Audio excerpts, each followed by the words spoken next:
The Green Bay Packers did something to defend Justin Fields that no other defense this season or last season has done. It accomplished what they were looking for it to accomplish, but it didn't stop Justin Fields from still having a strong individual performance. You are Locked On Bears, your daily Chicago Bears podcast. Part of the Locked On Podcast Network, your team every day.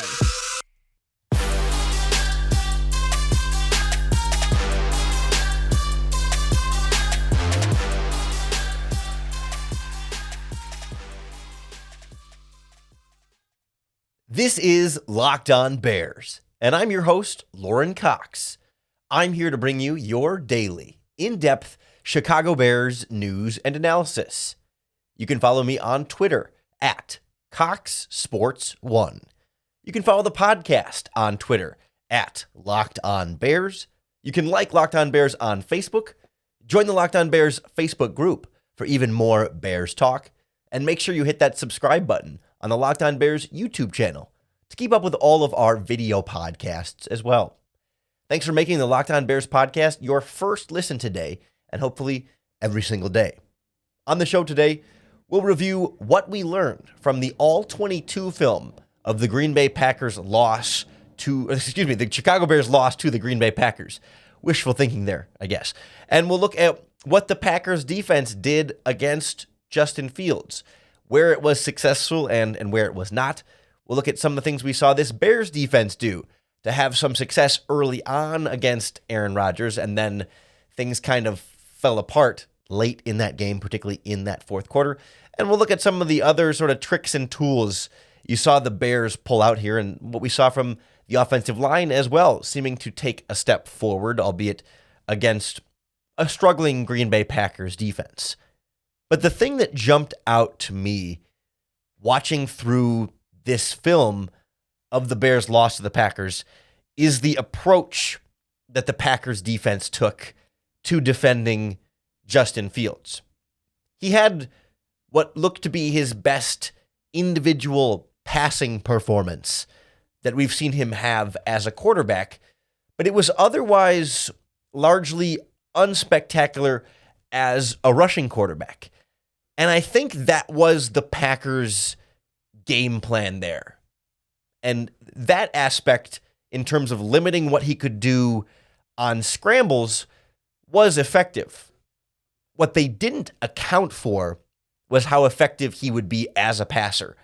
But I think the game plan and the effort was make him beat us with his arm.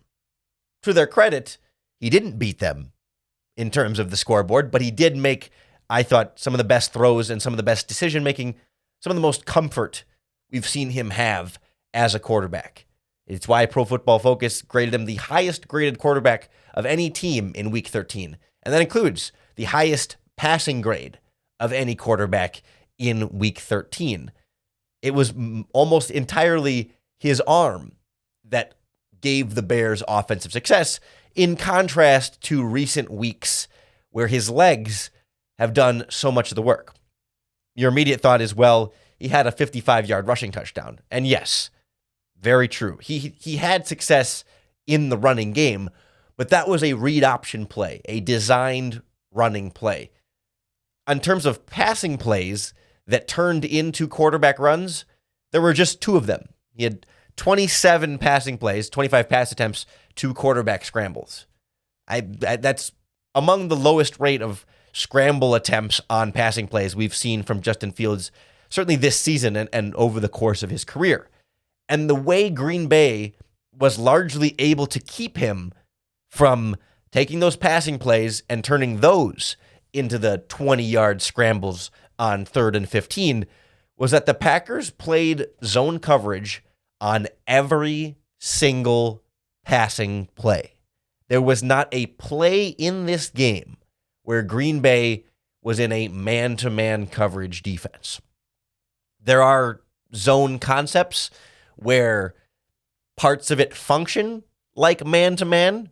You know, if you're in a cover 3 zone and your outside cornerbacks are on outside wide receivers and that outside receiver goes vertical, essentially that outside cornerback is functioning at times as though it's like man-to-man coverage, but in terms of the concept, when Justin Fields is dropping back to pass and reading the defense to say, okay, what coverage are they in? And based on that coverage, where should I throw the ball?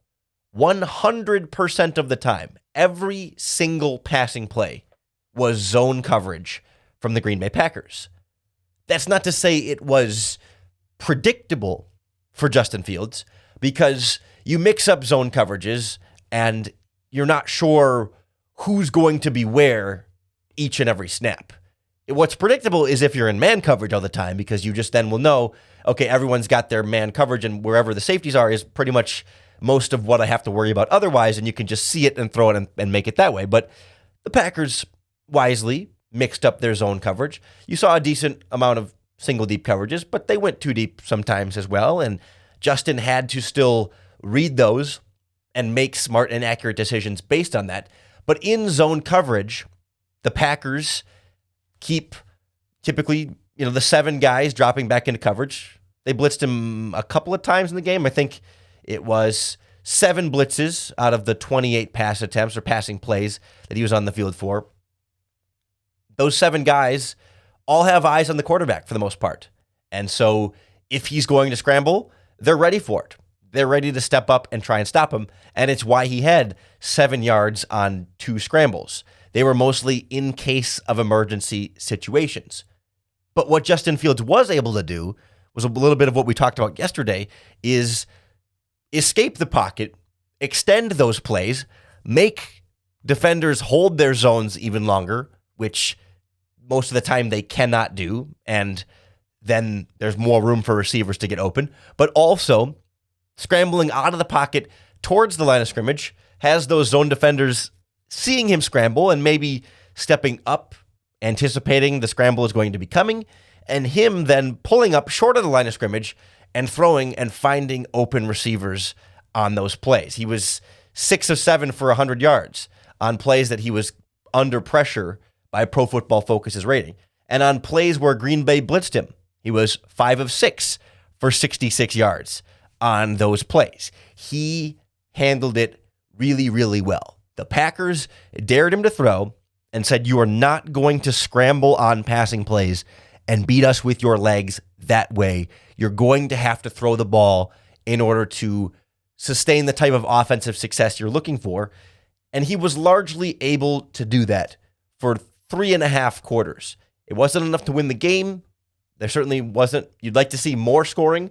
There is room for improvement. It was not perfection from Justin Fields, but it was as good of a passing performance as we've seen from him in a game where the opposing defense was going to make him pass, and he couldn't bail himself out consistently on passing plays by scrambling beyond the line of scrimmage. And that's where you really feel like you see a lot of the growth from Justin Fields.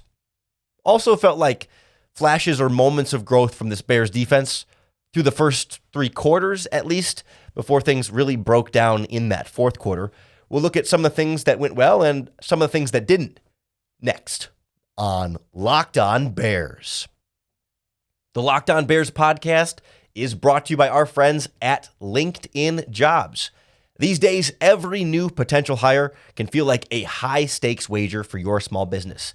You want to be 100% certain that you have access to the best qualified candidates available. That's why you have to check out LinkedIn Jobs. LinkedIn Jobs helps find the right people for your team faster and for free. You just post your job online, and they have simple tools like screening questions that make it really easy to focus on candidates that have just the right skills and experience, so you can quickly prioritize who you'd like to interview and hire and stop wasting time on those resumes and candidates that just aren't the right fit for you. It's why small businesses rate LinkedIn Jobs #1 in delivering quality candidates compared to all of their leading competitors. LinkedIn Jobs helps you find the qualified candidates you want to talk to faster. Post your job for free at linkedin.com/lockedonnfl. That's linkedin.com/lockedonnfl to post your job for free. Terms and conditions apply. Looking closer at this Chicago Bears defense, it's important to realize we're working from a bar here of expectations as low as possible. right? We were not expecting this Bears defense to be very good. We were not expecting them to make consistent stops against Green Bay. And we're comparing them to essentially like, were they better than worst in the league, right? Like that's, or near worst in the league. That's where we're coming from here. So when we talk about players playing well or playing better than expectation, that's not to say, a guy like Josh Blackwell, the rookie cornerback who was an undrafted free agent the Bears added on waivers after training camp from the Philadelphia Eagles, like he impressed me with how he played in this game. I don't think he played like a future starter, next season in this Bears defense, but he played well and had moments of some really nice plays in coverage. There were still plenty of mistakes. He still looked like a rookie making his first NFL action. I think he had technically started this game, was on the field for the first play, and was their primary option as a slot cornerback because Kyler Gordon and Kindle Vildor were injured in this game. So the undrafted rookie Jalen Jones got the start on the outside, and Josh Blackwell played in the slot. And he made a few nice plays in coverage. It was clear that Aaron Rodgers looked at this secondary and picked a few targets, all rookies, all undrafted free agents. 3 players that led the Bears in targets from Aaron Rodgers: Josh Blackwell, Jalen Jones, Jack Sanborn. To their credit, none of them gave up a touchdown. None of them gave up a play longer than 21 yards. Of course, Jalen Jones got burned on a pass interference penalty. Jalen Jones missed a couple of tackles in there. But there were some real moments to like from those guys. They gave up catches. Absolutely. They were not stellar players in coverage. Although I thought Jack Sanborn really showed me some really good coverage and some real good progress in that area of his game. We know, and I don't mean to get distracted from Josh Blackwell here, who we'll get to, but like we know Jack Sanborn is really good downhill. Very good in run defense, very good when there's a check down or a screen or some kind of throw that is thrown in front of him. He's very good at coming up and making tackles, great instincts to read and diagnose and attack those plays. Where I still had questions and concerns about Sanborn is working backwards when he's trying to run with someone in coverage. And there were a few of those plays when he was matched up with Packers tight ends that I thought he was really, really solid. It was one against Mercedes Lewis, another one against Robert Tonyan, one in the end zone, I think, where he was just all over it and really good coverage on those plays. The catches he did give up was one to Allen Lazard for a first down, and the others were check downs to running backs out of the backfield that, again, you're not like super worried. So I was impressed with Sanborn in this game. But I was impressed with Josh Blackwell as well, because there were a couple of shots that Aaron Rodgers took downfield against Blackwell where he was right there in coverage, right in the receiver's hip pocket. And it wasn't perfect passes from Aaron Rodgers that Blackwell, broke up necessarily. And Blackwell got beat a couple of times by Christian Watson. You would expect a early second-round pick at wide receiver to do well against an undrafted rookie free agent at cornerback. But even still, it was those 2 catches to Christian Watson, one for 19 yards and one for 15 yards. And other than that, it was like a check down to Aaron Jones, and there was a 10-yarder to Robert Tonyan that was kind of in his area. But other than that, Blackwell looked good, particularly, again, vertical type coverage. I think he got beat by Watson more working over the middle of the field. And so in some of those cases, right, it's a zone thing, and he's sort of passing it off, but it's still his responsibility, but it's not like it's one-on-one man coverage where Watson just whoops him every time, right? So a few of those plays working downfield where Blackwell was right there with him, and you really liked what you saw from him. And that was one of the things we talked about entering this game. On last week's podcast, we kind of talked about why this Bears team is still worth watching, even as they're eliminated from the playoffs. And part of this discussion was evaluating the young players on the roster, but also, as a result, evaluating Ryan Poles a little bit. Your general manager has been tasked with the impossible. Find young depth that can play well when pressed into action. Who can you get off the street that other teams have overlooked that can play better for you than played for other teams because you see something in them and identify them as a talent that can maybe have some upside for your Bears team. And in a small 1-game sample size that we're not going to overreact to, Josh Blackwell had some of those flashes, especially in vertical plays, working from the slot. There's something there. Again, we're not making him a starter next season. We're not expecting all of a sudden he becomes a 10-year player in this Bears defense. But in this one game, he showed you some things there. And he looked like a young player that played better than their undrafted rookie free agent status might expect there. I also want to give Ryan Poles some credit for a few of the guys they brought in on the defensive line that I thought played particularly well. Or maybe not didn't like dominate, but we saw flashes from Taco Charlton, who had come over from the Dallas Cowboys. They let him rush from a 2-point stance a few times. And he wasn't, smoking the offensive tackle across from him and dominating the game. And he only played 23 snaps, so it's an even smaller sample size than a guy like Blackwell, who was on the field quite a bit. But you saw moments there of tenacity from Taco Charlton. Or the new defensive tackle they signed, Andrew Brown. It was a little weird seeing a number 94 out there again in the Bears defense. Like, is Robert Quinn back? No, it's the free agent Andrew Brown they brought in. None of those like big time in the backfield tackle for loss type plays, but there was a certain energy and tenacity that I thought he brought that gave you a little something there of like, oh, like there's a guy who's getting after it and just happy to be here, excited to be on the field and just trying to show what he can do and have some of those opportunities to shine. One of the things that really stood out to me that we saw defensive coordinator Alan Williams doing in this game that we haven't seen him do up to this point this season that I thought seemed to be working pretty well through the first 3 quarters, and we didn't see a ton of this, but they mixed it in there, and I think it at least helped limit some of what Green Bay was doing in the running game, but also in the pass rush, is they took your 3-technique defensive tackle, Justin Jones, and they played him at defensive end. So he was on the edge, outside usually of the right tackle, so the left side of the defense, and then had 2 defensive tackles inside of him and 1 defensive end on the opposite side of the line. So a lot of times it was Justin Jones with Armon Watts and Mike Pinnell at the 2 defensive tackle spots, and then Al-Qadim Muhammad on the other side. So essentially, you had 3 defensive tackles on the field for a little bit more size and weight. Not speed per se, but being able to hold up a little bit more physically in those spots with him on the outside there. They still ran stunts and stuff, but it was a new wrinkle that we saw in this defense that I thought was a nice change of pace just to see them try something different that I thought had moments of effectiveness, even if it wasn't a high quality pass rush at all times or perfect run stops on every single play. You also got to give some credit to DeAndre Houston Carson, who I thought tackled well and played well in this game.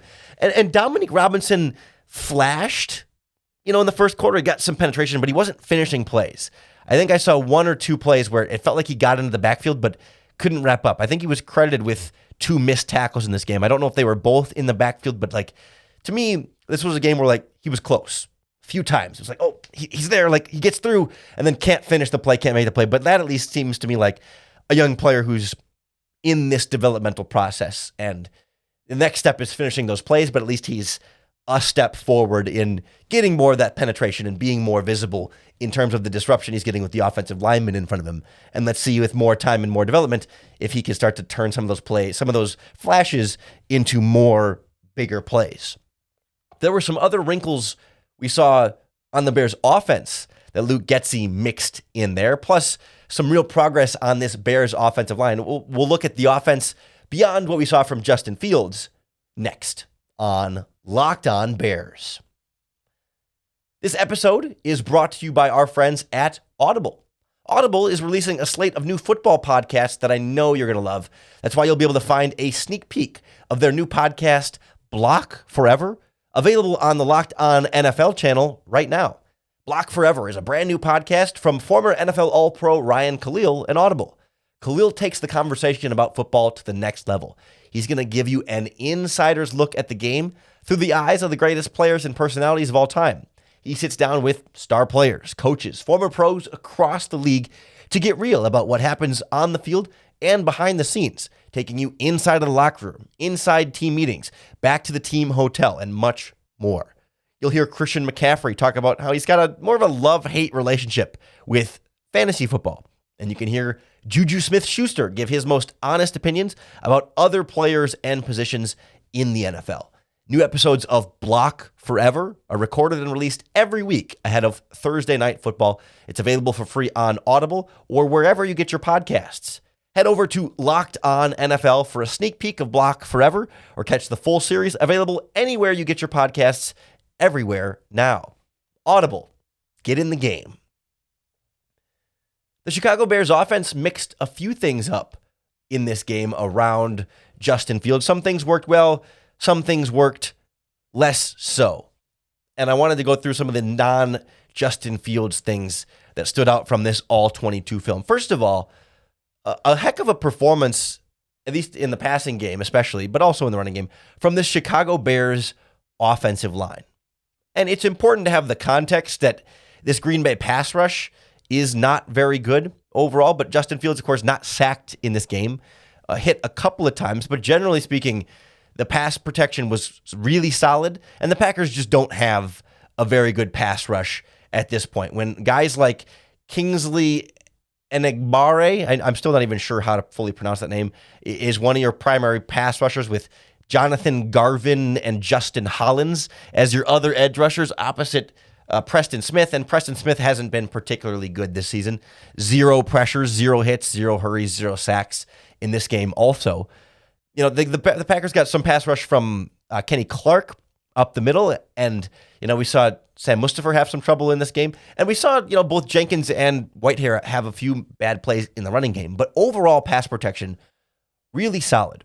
And even though the Packers pass rush is not great, the Bears offensive line has struggled against bad pass rushes earlier in this season, and I really thought they played well. Last week we saw with Trevor Siemian in the game that Siemian was getting rid of the ball quicker, so I thought it partially artificially inflated how good we thought this Bears pass rush was playing. But when you look at Fields in this game, he was holding onto the ball as long, and in a lot of cases even longer than he had in other games this season, and they were still able to hold up.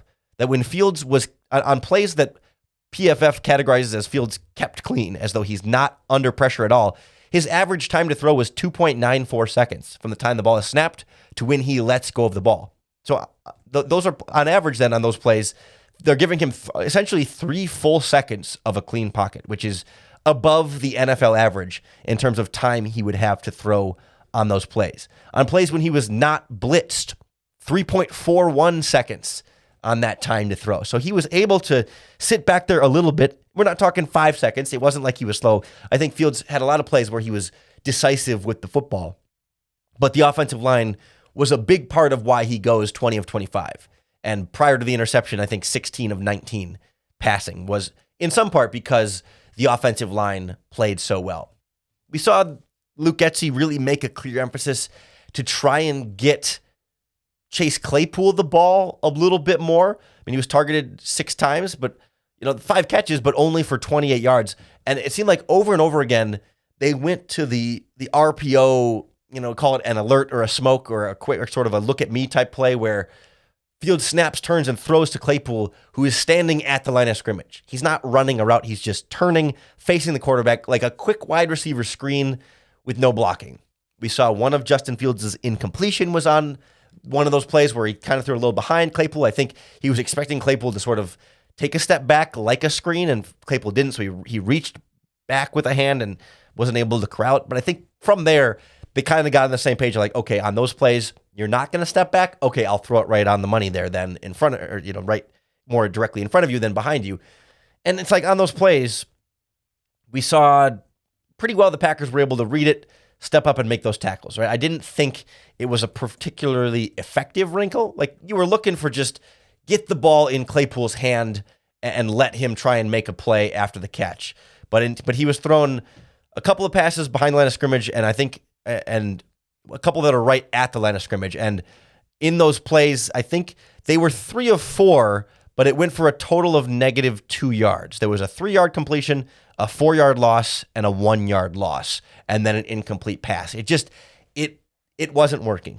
I totally get you get the thought process behind it, because you throw it quick, he makes that cornerback miss, and now it's either got to be a linebacker or a safety that's got to come over and tackle him.